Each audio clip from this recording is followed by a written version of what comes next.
Assalamualaikum warahmatullahi wabarakatuh. Selamat pagi, salam sejahtera bagi kita semua. Siswa-siswi SMA Negeri 1 Batangan yang kami banggakan, bertemu kembali dalam mata pelajaran Sejarah Peminatan kelas 12 IPS.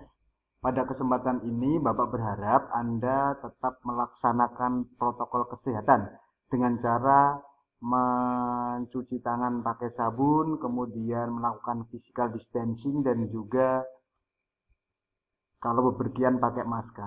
Untuk pertemuan kali ini kita akan membahas tentang perkembangan teknologi persenjataan.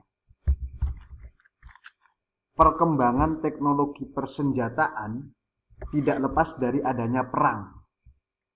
Perang membuat setiap negara berupaya menciptakan persenjataan modern yang dapat digunakan untuk memenangi pertempuran. Dapat disimpulkan peperangan menjadi salah satu faktor pendorong berkembangnya teknologi persenjataan. Kemudian perkembangan teknologi persenjataan pada masa Perang Dunia mengalami perkembangan selama periode perang. Munculnya teknologi berikut. Yang pertama adalah tank. Kemudian yang kedua adalah pesawat membom. Yang ketiga adalah kapal selam, dan yang keempat adalah kapal perusak. Tank. Tank pertama kali digunakan oleh militer Inggris pada tanggal 6 September 1915. Selanjutnya, tank pertama kali digunakan dalam peperangan ketika Kapten H.W. Mortimer menggunakan tank Mark I. Kami ulangi. Menggunakan tank Mark I dalam pertempuran Somme tanggal 15 September 1916. Kemudian pesawat pembom. Keberadaan pesawat pembom dalam Perang Dunia sangat menentukan kemenangan sebuah negara dalam Perang Dunia Kedua. Jenis pesawat pembom yang digunakan dalam Perang Dunia Kedua salah satunya adalah Avro Lancaster milik Inggris, Handle Pitch 100 milik Inggris, Boeing B-17 Flying Fortress milik Amerika Serikat, De Havilland Mosquitoes, Junkers Ju-18 milik Jerman, Boeing B-29 Superforce milik Amerika Serikat, dan Mitsubishi A6M0 milik Jepang. Kemudian yang ketiga adalah kapal selam. Dalam masa Perang Dunia Pertama ada sebuah kapal selam yang nanti milik Jerman terkenal dengan nama U-boat. Kami ulangi, kapal selam milik Jerman yang terkenal adalah U-boat atau kepanjangannya Unterseeboot yang memiliki sistem persenjataan mematikan bagi angkatan laut lawan. Dalam Perang Dunia II, U-boat ini lebih dikenal dengan U-class. Kemudian yang keempat adalah kapal perusak. Kapal perusak mempunyai fungsi melindungi armada kapal perang yang berukuran besar. Selama Perang Dunia, peran kapal perusak semakin bertambah. Kapal perusak modern memiliki tonase yang hampir sama dengan cruiser masa Perang Dunia Kedua. Pada masa Perang Dunia Pertama, kapal perusak dilengkapi senjata untuk menangkal serangan kapal selam. Senjata tersebut berupa bom dalam atau deep cars. Kami ulangi, deep cars. Pada masa Perang Dunia Kedua, tiap-tiap negara memiliki persenjataan yang khas. Jepang nanti punya senjata yaitu yang namanya bayonet, kemudian pistol nambu, kemudian senapan mesin. Amerika Serikat punya senapan semi otomatis dan bazooka atau bazooka kita kenal. Kemudian Jerman punya Sturmgewehr dan MG42. Itu adalah persenjataan khas milik masing-masing negara ketika Perang Dunia Kedua, milik Jepang, milik Amerika Serikat, dan milik Jerman. Pada masa Perang Dingin, perkembangan teknologi persenjataan pada masa Perang Dingin juga didorong oleh persaingan antara Amerika Serikat sebagai blok barat dan Uni Soviet sebagai blok timur. Nanti muncul jenis bom hidrogen, kemudian menghasilkan persenjataan lebih canggih, bom strategis, peluru kendali, rudal balistik nuklir, dan rudal interkontinental balistik missile atau ICBM. Ini adalah persenjataan ketika masa Perang Dingin. Ini adalah rudal balistik nuklir, gambar dari rudal balistik nuklir, tolong diingat. Amerika Serikat dan Uni Soviet menyepakati Strategic Arm Limitation Talks atau disingkat dengan SALT. Kami ulangi, Amerika Serikat sebagai blok barat dan Uni Soviet sebagai blok timur menyepakati perjanjian SALT atau Strategic Arms Limitation Talks untuk menghindari terjadinya perang nuklir. Pada masa modern, perkembangan teknologi persenjataan nanti muncul teknologi persenjataan yang semakin canggih. Negara-negara maju mengembangkan lebih jauh teknologi persenjataan sebagai berikut. Yang pertama adalah Mars robot, pesawat siluman, dan yang ketiga adalah drone atau UAV. Anda mungkin tidak asing lagi yang namanya drone. Drone ini adalah pesawat yang kecil yang bisa dikendalikan menggunakan remote control. Ini adalah salah satu drone milik Amerika Serikat yang luar biasa, adalah MQ-9 Reaper drone, salah satu drone milik Amerika Serikat. Bagaimana perkembangan teknologi persenjataan di Indonesia? Teknologi persenjataan di Indonesia mulai berkembang pada saat Indonesia menasionalisasi Leger Productive Battery menjadi pabrik senjata dan mesio atau PSM. PSM kemudian menjadi cikal bakal perindustrian Angkatan Darat atau Pindad. Kemudian bangsa Indonesia juga mengikuti perkembangan teknologi persenjataan mutakhir. Adapun dampak perkembangan teknologi persenjataan ada dampak positif dan juga ada dampak negatif. Dampak positif tolong Anda ingat, yaitu yang pertama meningkatkan keamanan. Yang kedua memperkecil risiko korban jiwa. Bapak ulangi, dampak positif perkembangan teknologi persenjataan yang pertama, meningkatkan keamanan. Yang kedua, memperkecil resiko korban jiwa. Dampak negatif dari dampak perkembangan teknologi persenjataan, yang pertama adalah pencemaran lingkungan. Yang kedua, muncul aksi teror dan invasi ke negara lain. Itu adalah dampak negatif dari perang dunia, dampak negatif dari perkembangan teknologi persenjataan. Selanjutnya,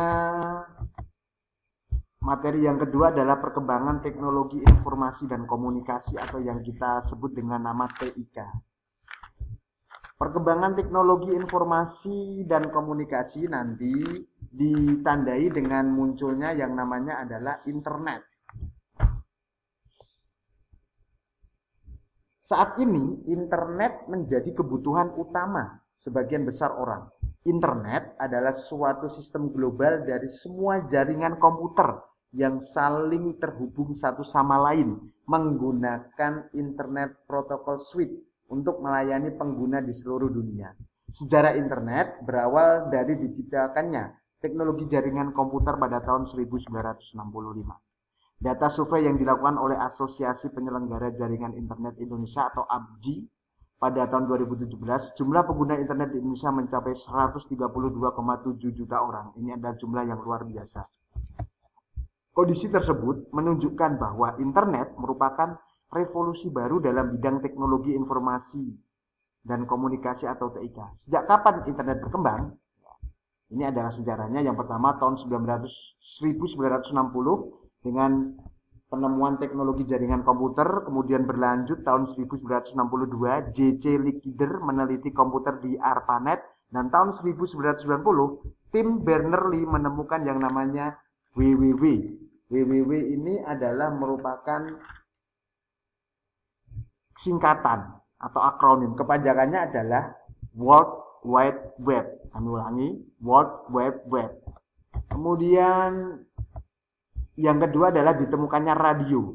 Radio diciptakan oleh Guglielmo Marconi pada tahun 1895. Di Indonesia, radio telah berkembang sejak periode kolonial Belanda. Radio Republik Indonesia atau RRI merupakan stasiun radio nasional pertama di Indonesia. Pada masa Orde Baru, radio menjadi media penerangan efektif dan merakyat. Kemudian penemuan yang kedua dalam bidang teknologi informasi dan komunikasi adalah televisi atau TV. Ditemukan oleh Vladimir Kosma-Zworykin, merupakan penemu televisi, kalau Anda ingat, Vladimir Kosma-Zworykin. TVRI, Televisi Republik Indonesia, merupakan stasiun televisi pertama di Indonesia. Stasiun televisi swasta nasional bermunculan setelah dikeluarkannya Keputusan Menteri Penerangan RI nomor 1900 90A, Keputusan Menpen Menteri Penerangan tahun 1987. Kemudian penemuan yang selanjutnya adalah telegraf. Telegraf merupakan alat komunikasi yang dapat mengirim pesan melalui gelombang elektrik. Pengiriman pesan melalui telegraf menggunakan sandi Morse. Mungkin kalau Anda ketika ada ekstra pramuka Anda tahu sandi Morse. Telegraf di Indonesia berkembang pada masa kolonial Belanda. Ini adalah gambar telegraf. Bagaimana peran telegraf pada masa kemerdekaan di Indonesia? Telegraf mempunyai peranan penting pada masa kemerdekaan Indonesia, yaitu sebagai media penyebaran berita kemerdekaan ke seluruh wilayah Indonesia. Kemudian penemuan yang selanjutnya adalah dalam bidang teknologi dan informasi dan komunikasi adalah satelit. Perkembangan satelit terinspirasi oleh artikel karya Herman Potoknik pada tahun 1928. Pada 4 Oktober 1957, Uni Soviet meluncurkan satelit pertama bernama Sputnik 1. Pada masa Orde Baru, Indonesia mulai mengembangkan satelit yang diberi nama SKSD Palapa, Sistem Komunikasi Satelit Domestik Palapa. SKSD Palapa dikelola oleh Perumtel, PT Telkom Indonesia. Ini adalah gambar satelit, ini adalah gambar roket. SKSD Palapa sangat berguna bagi Indonesia karena dapat mempermudah komunikasi dan penyebaran informasi sehingga dapat mempererat persatuan Indonesia. Kemudian penemuan yang selanjutnya adalah telepon. Ini adalah penemu telepon bernama Alexander Graham Bell. Telepon ditemukan oleh Alexander Graham Bell tahun 1876. John Gooken dan Craig McCaw menjadi pelopor telepon tanpa kabel. Telepon mulai berkembang di Indonesia pada dekade 1980-an. Selanjutnya, pada tahun 1990-an, penggunaan telepon seluler berkembang pesat. Kemudian email, mungkin Anda tidak asing, email. Roy Tomlinson menciptakan email pada tahun 1971. Memasuki tahun 90-an, penyedia email gratis mulai berdiri. Email terus dikembangkan untuk menunjang kebutuhan komunikasi. Media sosial. Perkembangan media sosial berawal dari sistem papan buletin pada tahun 1970-an. Pada tahun 1997 muncul media sosial pertama yaitu seekthegeek.com dan classmate.com. Hingga saat ini muncul berbagai media sosial. Mungkin Anda tidak asing lagi, ada yang namanya Facebook, Twitter, Line, BBM, Instagram, dan WhatsApp yang kita kenal sampai sekarang. Yang populer, WhatsApp dan Instagram atau IG. Dampak perkembangan teknologi informasi dan komunikasi yang pertama adalah dampak positif. Dampak positif jelas meningkatkan kualitas pendidikan, kemudian menambah wawasan dan pengetahuan. Dan yang ketiga, muncul profesi atau lapangan pekerjaan baru. Dampak negatif, memengaruhi pola pikir.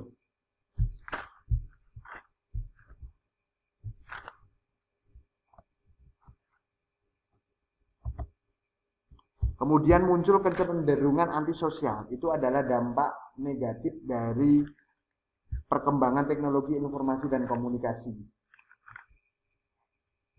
Anda harus hafalkan dalam dampak positif jelas meningkatkan kualitas pendidikan, menambah wawasan dan pengetahuan, muncul profesi atau lapangan pekerjaan baru.